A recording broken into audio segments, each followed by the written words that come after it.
This week for writing, we're just going to start off kind of nice and easily. Our first essay is going to be an argumentative one, but we'll get into that a little bit more later. Right now, we're just going to get back in the hang of writing with some journal expectations.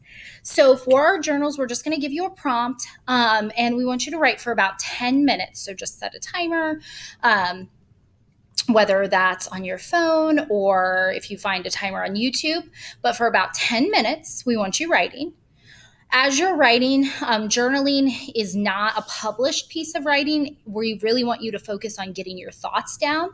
But we do want you to make sure that you're using complete sentences, make sure that you're using those like capital letters and correct punctuation. We're in sixth grade, so those are writing things that we know. And then we want to make sure that you're using correct spelling on those frequently used words and on grade level appropriate words. But we don't want you to worry about spelling too much. If there's a word that you want to use, but you're not sure how to spell it, just do your best. There's words that we all struggle with. The word definitely, I always struggle to spell correctly. I always have to double check. For your journal, we don't want you to focus too much on that. If you would like to handwrite, you can, and then you'll just take a picture and upload the picture into your journal. So you're going to have two prompts, and we'll look at those in a bit. And as we get further into this unit, we will be doing some more argumentative type prompts, but your first prompts are just going to be very, very basic, very just helping us get to know you and getting back in the practice of writing.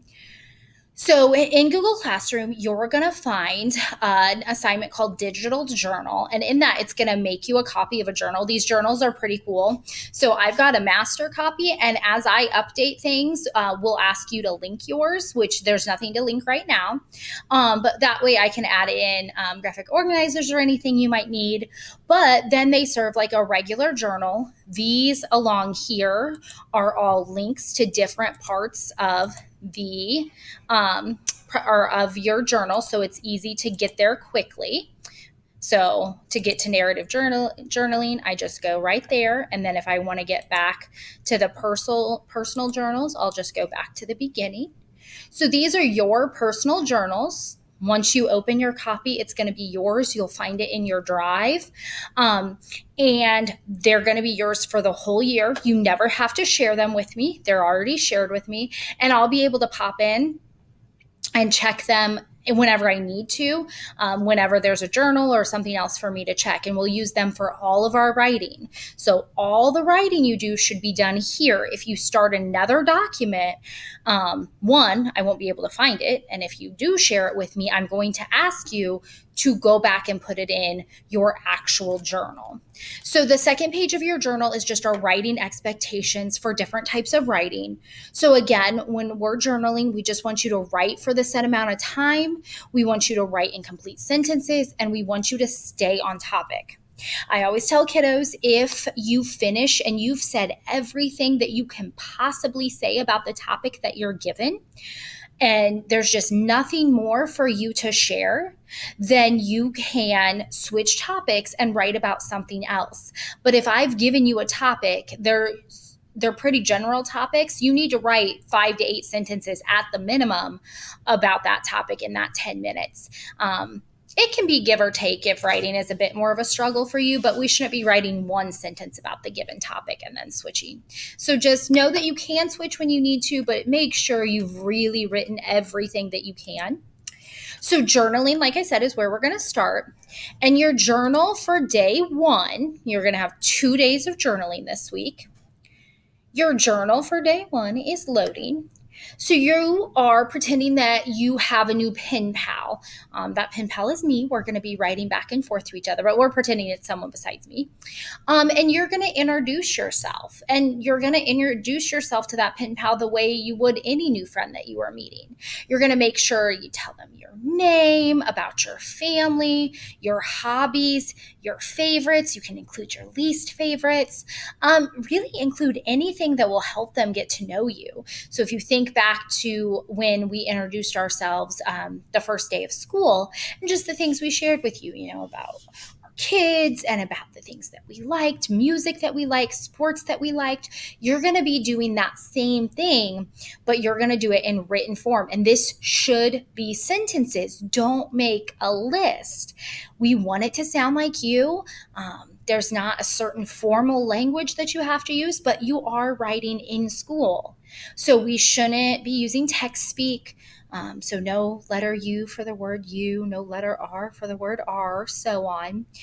Like we said, those complete sentences, switch paragraphs when you need to.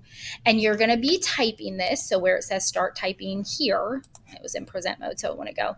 When it's not in present mode, that's a text box, and you can put your writing there. Don't worry about changing the font or anything. You can always do that after your 10 minutes. So that's your journal day 1.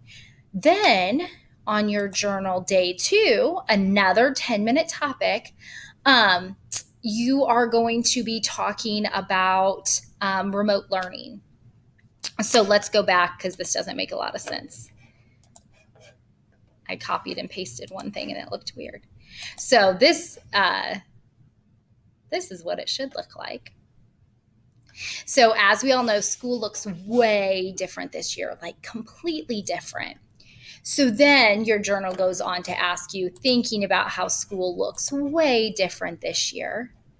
Your journal goes on to ask, how are you feeling about that? About the fact that school just looks so much different, even so much different than we thought it would look like a week ago. Well, you were here for 2 days if you're an A kid or 1 day if you're a B kid. What was it like being here with so few classmates? Our rooms were incredibly spaced out, or they are still, and we just had so few kids in each class. It was a really different dynamic. What was it like for you being here with that? And how do you think remote learning is going to go? How do you think it went in the spring? Whatever you're feeling about that is fine. I want to know. If it's negative, that's okay. If it's positive, that's okay too. I just really want to know what you're thinking. I've got some pretty mixed feelings myself. I see some good in it and I see some bad, and I definitely miss you guys being here. So just kind of thinking about those things, I just want to know what your thoughts are. Again, about 10 minutes, as much as you can about that given topic. And then if you need to switch, that's okay. Just make sure that you're really writing in those complete sentences, doing your best on spelling. Again, this isn't a published work, so if a few words are misspelled, it's okay. Just make sure I can tell what you're trying to do. And so with that being said, I know sometimes in class, one thing I've done during writing time is I've played some YouTube playlist videos, and it just of like classical music that can make it a little easier to focus on writing. It can be, I know writing isn't always our favorite thing, and it can be kind of hard to get started. So that's something that you can do. And again, you don't have to share these with me when you're done. I'm able to see them in my Google Drive since you got them from Google Classroom. There's no turning them in. They will just be, I can pop in whenever I need to, and I'll be checking your journals next week and later in the year as well. So if you've got any questions, make sure you email. You can jump on Remind. You can post in Classroom, anything like that. And I can't wait to read what you have to say. So that's our journaling. That's our writing for this first week of remote learning.